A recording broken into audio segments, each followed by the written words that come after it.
The road was long, lonely, and swallowed by thick evening fog as Ton's old motorcycle finally gave up. He kicked it twice. Nothing. Perfect, he muttered, wiping sweat from his forehead. He had been traveling to attend his cousin's wedding in a nearby town, but now he was stranded in the middle of nowhere with only fading sunlight and an empty road for company. Far ahead, he noticed a wooden sign hanging crookedly. "Welcome to Ojima village." Relieved, Ton pushed his bike toward it.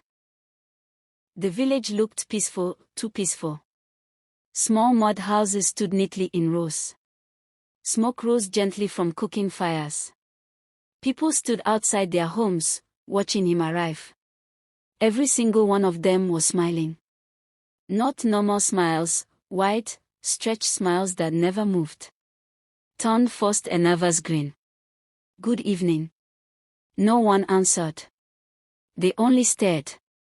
Then, an old man stepped forward. "You are welcome," he said softly, his smile never changing. "You will stay tonight." It sounded less like an invitation and more like a decision. Ton swallowed. "Yes, just for the night."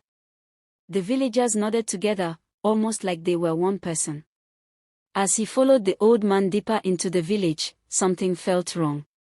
There were no children playing. No dogs barking. No chickens. No sound except footsteps and the whisper of wind. Even stranger. There were no shadows. The moon was bright, lanterns were lit, but the villagers cast nothing on the ground. Ton stopped walking. His heart pounded. The old man turned slowly. "Why did you stop?" Ton stared at the empty earth beneath him, and beneath them. I should go fix my bike." The villagers behind him stepped closer. Still smiling. Still silent. The old man's voice dropped. "No one leaves before sunrise."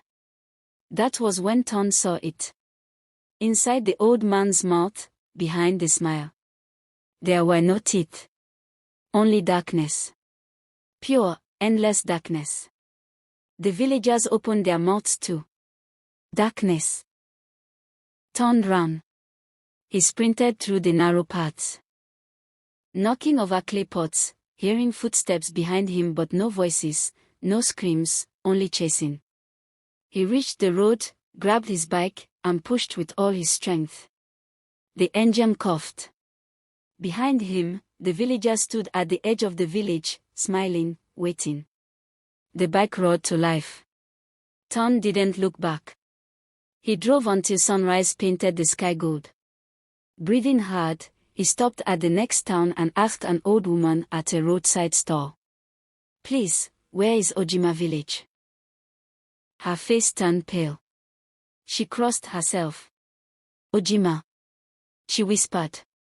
"That village disappeared 20 years ago." Ton's blood ran cold. Everyone there died in a fire. He slowly looked down at his hand. Clutched tightly in his fist. A wedding invitation. Burned at the edges. And on the back, written in shaky handwriting. "Thank you for staying the night. Come back before the next moon."